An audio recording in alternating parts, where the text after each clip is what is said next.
ಯಾರು welcome back to my channel.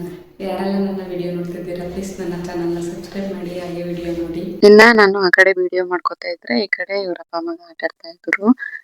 ಇವತ್ತು ನಮ್ಮ ಮನೆಯವರು ಕೆಲಸ ಇಲ್ಲ ಅಂತೇಳಿ ಕೆಲ್ಸಕ್ಕೆ ಹೋಗಿರ್ಲಿಲ್ಲ. ಸೊ ಪಾಪನ ಅವರೇ ಆಟ ಆಡಿಸ್ತಾ ಇದ್ರು. ನನ್ಗಂತೂ ಕೆಲ್ಸಕ್ಕೆ ಹೋಗಲ್ಲ ಅಂದ್ಬಿಟ್ರೆ ತುಂಬಾ ಖುಷಿ ಆಗ್ಬಿಡುತ್ತೆ. ಯಾಕಂದ್ರೆ ನನ್ಗೂ ಒಂಥರ ರಜೆ ಇದ್ದಂಗೆ ಅದನ್ಗೆ.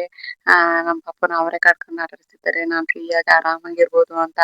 ಮತ್ತೆ ಇನ್ನೊಂದೇನಪ್ಪಾ ಅಂತ ಹೇಳಿದ್ರೆ ನಮ್ಮ ಪಾಪದಿಂದಾನೇ ಅಂತ ನನ್ಗೆ ವಿಡಿಯೋ ಮಾಡ್ಕೊಳಕ್ ಆಗ್ತಾ ಇರ್ಲಿಲ್ಲ. ಇವತ್ತು ರಜಾ ಆಗಿರೋದ್ರಿಂದ ನನ್ ಕೆಲ್ಸ ನಾನ್ ಮುಗಿಸ್ಕೊಬಿಡೋಣ ಅಂತ ಹೇಳಿ ಸಮಾಧಾನ ಆಯ್ತು. ಹಾಗಾಗಿ ಇಬ್ರು ಇವಾಗ ಆಟಾಡ್ತಾ ಇದ್ರು.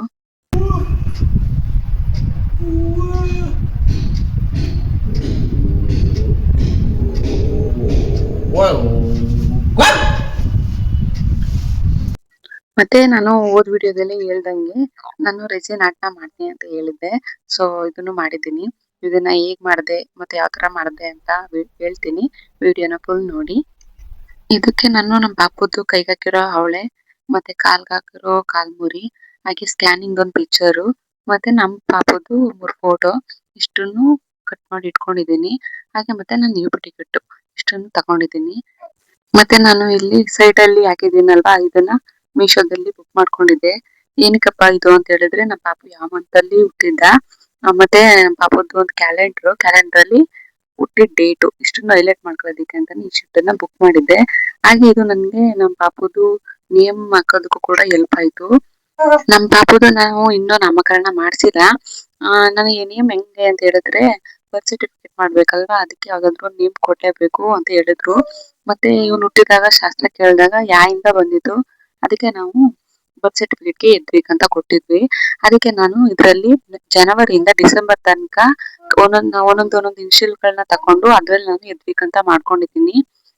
ಹೇಗಪ್ಪ ಅಂತ ಹೇಳಿದ್ರೆ ಫಸ್ಟ್ ನಾನು ಮೇ ಮಂತ್ ಅಲ್ಲಿ ಎ ತಗೊಂಡಿದ್ದೀನಿ. ಮತ್ತೆ ಡಿ ಇರ್ಲಿಲ್ಲ, ಅದ್ರಿಂದ ಹೇಳಿ ಸೆಪ್ಟೆಂಬರ್ ಅಲ್ಲಿ ಪಿ ತಗೊಂಡಿದ್ದೀನಿ. ಪಿ ಮಾತ್ರ ಕಟ್ ಮಾಡ್ಕೊಂಡು ಅದನ್ನ ಉಲ್ಟಾ ಅಂಟಿಸ್ಕೊಂಡೆ. ಮತ್ತೆ ವಿಗೆ ನವೆಂಬರ್ ಅಲ್ಲಿ ವಿ ತಕೊಂಡೆ. ಮತ್ತೆ ಐಗೆ ಅಲ್ಲೇ ನಾನು ಅಲ್ಲಿ ಮೇಲ್ಗಡೆ ನಂಬರ್ ಇದೆ ಅಲ್ವಾ, ಅಲ್ಲಿ 1 ಅಲ್ಲಿ ಸ್ವಲ್ಪ 1 ಅನ್ನೇ ಕಟ್ ಮಾಡ್ಕೊಂಡು ಅದ್ರ ಮೇಲೆ ಚಿಕ್ಕದಾಗಿ ಒಂದು ಆಟನ ಹಾಕೊಂಡೆ. ಆಮೇಲೆ ಕೇಗ್ ಏನ್ ಮಾಡಿದೆ ಅಂದ್ರೆ ಜುಲೈಯಲ್ಲಿ ಎಲ್ ತಗೊಂಡು ಡಿಸೆಂಬರ್ ಅಲ್ಲಿ ಸಿ ತಗೊಂಡೆ, ಅದನ್ನ ಅಕ್ಕಪಕ್ಕ ಅಂಟಿಸ್ಕೊಂಡೆ, ಅದು ಕೆ ಆಯ್ತು. ಈ ತರ ಮಾಡ್ಕೊಂಡಿದ್ದೀನಿ. ಆಮೇಲೆ ನಾನು ಮೋಲ್ಡ್ ಅನ್ನ ಚೆನ್ನಾಗಿ ಕ್ಲೀನ್ ಮಾಡ್ಕೊಂಡು ಅದಕ್ಕೆ ರೆಸಿನ್ ಅಲ್ಲಿ ನಾವು A B ಅಂತ ಕೊಟ್ಟಿರ್ತಾರೆ, ಅದನ್ನ ಅರ್ಧ ಅರ್ಧ ಎರಡನ್ನು ಸಮವಾಗಿ ಮಿಕ್ಸ್ ಮಾಡ್ಕೊಂಡು ಅದಕ್ಕೆ ನಮ್ಗೆ ಯಾವ ಕಲರ್ ಬೇಕು ನೋಡಿ ಅದನ್ನ ಹಾಕೊಂಡು ಚೆನ್ನಾಗಿ ಮಿಕ್ಸ್ ಮಾಡ್ಕೊಳ್ಳೋದು. ನಮ್ದು ಬಾಯ್ ಬೇಬಿ ಆಗಿರೋದ್ರಿಂದ ನಾನು ಬ್ಲೂನ ಸೆಲೆಕ್ಟ್ ಮಾಡ್ಕೊಂಡೆ. ಬ್ಲೂ ಹಾಕೊಂಡು ಚೆನ್ನಾಗಿ ಮಿಕ್ಸ್ ಮಾಡ್ಕೊಂಡು ಅದನ್ನ ಮೋಲ್ಡ್ ಒಳಗೆ ಹಾಕ್ದೆ. ನನ್ಗೆ ಯಾವುದೇ ಕಲರ್ ಆದ್ರೂ ಸರಿ, ನನ್ಗೆ ತುಂಬಾ ಡಾರ್ಕ್ ಬೇಕು, ಅದ್ರಿಂದ ಹೇಳಿ ನಾನು ಸ್ವಲ್ಪ ಅದು ಲೈಟ್ ಕಲರ್ ಬಂದಿರೋದ್ರಿಂದ ಇನ್ನೊಂದ್ ಸ್ವಲ್ಪ ಕಲರ್ನ ಮಿಕ್ಸ್ ಮಾಡಿ ಡಾರ್ಕ್ ಕಲರ್ ಮಾಡ್ಕೊಂಡೆ. ನೋಡಿ ಈ ತರ ಬಂತು. ಮತ್ತೆ ಯಾರ್ಯಾರೆಲ್ಲ ಮಾಡ್ತೀರಾ ಅದನ್ನ ಇಡ್ಬೇಕಾದ್ರೆ ಸಮವಾಗಿರುತ್ತೆ ನೋಡಿ ಅಂತ ಜಾಗದಲ್ಲಿ ಇಡಿ, ಇಲ್ಲಾಂದ್ರೆ ಅದು ಒಂದೇ ಕಡೆ ಹೋಗಿ ಕೂತ್ಕೊಂಡ್ಬಿಡುತ್ತೆ. ನೋಡಿ ನನ್ಗೂ ಆತರ ಆಗೈತೆ. ಕೆಳಗಡೆ ಅದು ಬಂದೇ ಇಲ್ಲ, ಎಲ್ಲ ಮೇಲ್ಗಡೆ ಹೊರಟೋಗೈತೆ, ಆತರ ಆಗ್ಬಿಟ್ಟೈತೆ. ಆಮೇಲೆ ನಾನು ರೆಸಿನ್ ಹಾಕೊಂಡೆ. ಯಾರಾದ್ರೂ ಮಾಡ್ಬೇಕಾದ್ರೆ ಅದನ್ನೇ ಮಾಡ್ಕೊಳ್ಳಿ. ಆಮೇಲೆ ಫಸ್ಟ್ ನಾನು ಸಿಂಕ್ ಅಲ್ಲಿ ನಂದು ಟಿಕೆಟ್ ಅನ್ನ ಹಾಕ್ಬಿಟ್ಟೆ. ಆಮೇಲೆ ಸೈಡ್ ಅಲ್ಲಿ ಪಾಪದ್ದು ಅವಳ ಇತ್ತಲ್ವಾ, ಅದನ್ನ ನಾನು ಅಲ್ಲಿ ಹಾಕ್ದೆ. ಆಮೇಲೆ ಪಾಪದ್ದು ಕಾಲ್ಮುರಿ ಇತ್ತಲ್ಲ, ಕಾಲ್ಮುರಿಗೆ ಒಳಗಡೆ ಪಾಪು ಫೋಟೋ ಹೋಗ್ಬೇಕು, ಆ ತರ ಮಾಡಿ 2 ಕಡೆನೂ ಒಂದೊಂದು ಕಾಲ್ಮುರಿನ ಇಟ್ಟಿದ್ದೀನಿ. ಆಮೇಲೆ ಪಾಪುದು ಸ್ಕ್ಯಾನಿಂಗ್ ರಿಪೋರ್ಟ್ ಪಿಕ್ಚರ್ ಕೊಟ್ಟಿದ್ರು ನೋಡಿ, ಅದನ್ನ ರೌಂಡ್ ಶೇಪ್ ಅಲ್ಲಿ ಕಟ್ ಮಾಡ್ಕೊಂಡು ಅದನ್ನು ಮೇಲ್ಗಡೆ ಹಾಕೊಂಡೆ. ಇನ್ನು ಪಾಪುದು ಕ್ಯಾಲೆಂಡರ್ನ ಕಟ್ ಮಾಡಿ ಇಟ್ಕೊಂಡಿದ್ದೆ, ಅದನ್ನ ಕೆಳಗಡೆ ನಾನು ಹಾಕಿದ್ದೆ. ಮತ್ತೆ ಮೇಲ್ಗಡೆ ನಂದು ಮತ್ತೆ ನನ್ನ ಹಸ್ಬೆಂಡ್ ಪಾಪು ಇರೋ ಫೋಟೋ ಇಷ್ಟನ್ನು ಹಾಕಿ ಅದ್ರ ಮೇಲೆ ನಾನು ಮತ್ತೆ ಅರ್ಧ ಮಿಕ್ಕಿತ್ತಲ್ಲ ರೆಸಿನು, ಅದನ್ನು ಮಿಕ್ಕದೆಲ್ಲಾನು ಹಾಕಿ ಒಂದು ಲೋಟದಾಗಿ ಚೆನ್ನಾಗಿ ಮಿಕ್ಸ್ ಮಾಡಿ ಅದನ್ನ ಮೇಲ್ಗಡೆ ಹಾಕೊಂಡೆ. ನಾನಿಲ್ಲಿ ಒಂದ್ ತಪ್ಪು ಮಾಡ್ಬಿಟ್ಟಿದ್ದೀನಿ.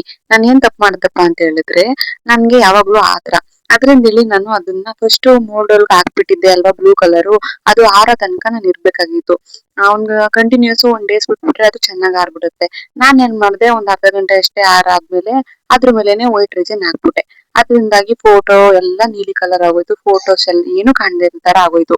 ಆಮೇಲೆ ಇನ್ನು ವೇಸ್ಟ್ ಆಗ್ಬಿಡುತ್ತೆ ಅಂತ ಹೇಳಿ ಫೋಟೋ ಮಾತ್ರ ಎತ್ಕೊಂಡು ಬರೀ ಐಟಮ್ಸ್ ಗಳಿದ್ವಲ್ಲ ಅವುಗಳ್ ಮಾತ್ರ ಹಾಕಿ ಒಂದೇ ಇಟ್ಟೆ. ಆಮೇಲೆ ಚೆನ್ನಾಗಿ ಆರದ್ಮೇಲೆ ನೋಡಿ ಅದು ಚೆನ್ನಾಗಿ ಡ್ರೈ ಆಗಿದೆ.